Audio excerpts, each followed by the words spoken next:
بسم اللہ الرحمن الرحیم۔ السلام علیکم۔ سب لوگ اس لڑکی کے کمرے کا رخ کیے اس کے چھوٹے سے خستہ حال گھر میں داخل ہو چکے تھے۔ وہاں پر ایک بوڑھی عورت تھی جو دروازے کے آگے کھڑی ہو گئی اور اس نے کہا کہ میں اندر نہیں جانے دوں گی کیونکہ میری بیٹی کے کمرے کی تلاش لینا چاہتے ہو۔ سب نے کہا کہ بات بہت ضروری ہے، آگے سے ہٹ جائیں۔ وہ کہنے لگی کہ جب سے وہ گئی ہے میں نے اس کے کمرے کو ہاتھ تک نہیں لگایا، اندر اس کی یادیں ہیں، پر لوگ کہاں کسی کی سنتے ہیں۔ انہوں نے بوڑھی عورت کو ایک طرف کیا اور کمرے کے اندر چلے گئے۔ کمرے کی تلاشی لینے لگے۔ جیسے ہی بستر پر نظر پڑی وہ تو ایک الگ ہی کہانی بتا رہا تھا، لیکن جب بستر کو وہاں سے اٹھایا گیا تو اس کے نیچے کا منظر دیکھ کے سب لوگ حیران رہ گئے، کیونکہ لوگ سجدے میں گر گئے اور پھر اس بڑے سے بکسے کو اٹھا کے باہر لے آئے۔ اب جو بھی راز تھا وہ اس بکسے کے اندر ہی تھا، اور جیسے ہی اس بکسے کو کھولا گیا سب کی جان نکل گئی، کیونکہ اس کے اندر تو اسی لڑکی شانو ہمارے گاؤں کی سب سے زیادہ خوبصورت لڑکی تھی۔ میں وہی تھا جو اس سے بہت زیادہ پیار کرتا تھا اور شادی کرنا چاہتا تھا، لیکن میں ایک ٹانگ سے معذور تھا اور میرے پاس کچھ بھی نہ تھا، اس لیے ہمت ہی نہ ہوئی کہ اس کے گھر رشتہ بھیجتا۔ تو وہ یوں بھی غریب تھی، پر پھر بھی میں تو ایک نامکمل مرد تھا، اس لیے رشتہ بھیجنے کی ہمت نہیں تھی۔ میرا نام ظہیر ہے، بس دور دور سے اس کو دیکھ لیتا تھا۔ وہ بچپن سے ہی بہت خوبصورت تھی۔ اس کی سبز کلر کی آنکھیں تھی، گوری رنگت تھی لیکن چھوٹی سی تھی، تب سے سر پہ حجاب پہن کے رکھتی تھی۔ اس کے ماں باپ اس دنیا میں نہ تھے، لیکن اس کی دادی نے اس کی تربیت بہت اچھی کی تھی۔ اب اس کی دادی بوڑھی ہو گئی تھی اور شانو گھر میں ہی چھوٹے بچوں کو قرآن پاک کی تعلیم دیا کرتی تھی۔ وہ حافظ قرآن بھی تھی اور بہت اچھی لڑکی تھی۔ ایک دن یہ خبر ملی کہ وہ حج والے دن اس دنیا سے چلی گئی ہے۔ میرے لیے تو ایسے تھا کہ جیسے میں خود ہی مر گیا ہوں، پر میرے پاس تو دھاڑے مار مار کے رونے کا حق بھی نہ تھا۔ میں کسی کے سامنے رو بھی نہ سکا۔ وہ پوچھتے کہ کیوں رو رہا ہے تو کیا جواب دیتا۔ جنازے میں شامل ہوا، کسی کو پتہ ہی نہیں تھا کہ وہ کیسے اس دنیا سے چلی گئی۔ اس کی دادی کا برا حال تھا، اس کے تو جینے کا مطلب ہی ختم ہو گیا تھا۔ پہلے ہی اپنی جوان بہو اور بیٹے کی میت دیکھی تھی، انہوں نے جو ایک حادثے میں فوت ہو گئے تھے، اور ان کی چھوٹی سی بیٹی کو دادی نے پالا تھا، اور اب وہ چھوٹی سی بیٹی بھی جوانی میں ہی اس دنیا سے چلی گئی۔ اس سے بڑا صدمہ اور کیا ہو سکتا ہے؟ وہ سب کو کہہ رہی تھی کہ بہت اچھی تھی، بہت نیک تھی، قرآن پاک حفظ کیا تھا، دیکھو آج حج کے دن ہی اس دنیا سے چلی گئی۔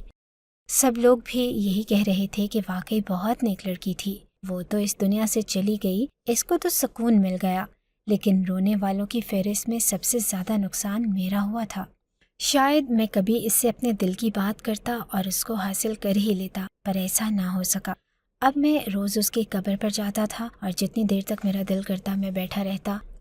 ایک دن میں ایسے ہی اس کی قبر کے پاس بیٹھا تھا، سر میں نے گھٹنوں میں رکھا تھا اور میں رو رہا تھا، ساتھ ساتھ اس سے بات کر رہا تھا، جب مجھے کسی ہلچل کی آواز آئی اور میں نے سامنے کا منظر دیکھا تو میں حیران رہ گیا۔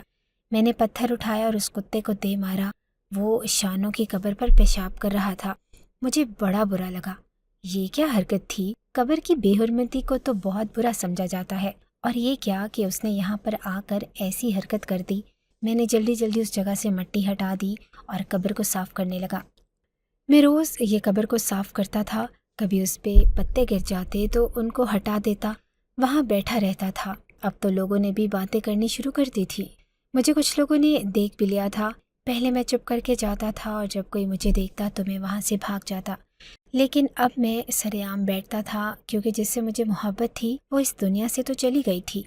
اب اس نے کیا بدنام ہونا تھا، یا میں نے کیا بدنام ہونا تھا؟ ہاں، تھی مجھے محبت شانو سے، اور اب میں میری محبت ایسے ہی نبھا سکتا تھا کہ روز اس کے لیے قرآن پڑھتا، سورتیں پڑھتا تھا، اور اس کا ثواب اس کی روح کو بھیجا کرتا تھا۔ وہ تو پہلے ہی بہت نیک تھی، اس نے تو شاید جنت میں ہی جانا تھا، لیکن مرنے کے بعد آپ کسی کو اگر کوئی تحفہ دینا چاہیں تو اس سے بہتر تحفہ اور کیا ہو سکتا ہے کہ آپ پڑھائی کر کے اس کو ثواب بھیجیں۔ لیکن یہ بار بار میں کیسا منظر دیکھ رہا تھا کہ ایک روز کتے وہاں پر آتے اور صرف اسی کی قبر کے ساتھ اس طرح کی حرکت کرتے۔ قبرستان میں اور بھی تو اتنی ساری قبریں تھیں، پھر وہ یہ سب کچھ کیوں کرتے تھے؟ میں نے ان کتوں کو بھگانے کی بہت کوشش کی۔ یہ کتے مجھے عام کتے نہیں لگتے تھے، یہ تو مجھے جنگلی کتے لگتے تھے۔ میں ڈرتا بھی تھا، لیکن مجھے کچھ کہتے نہیں تھے۔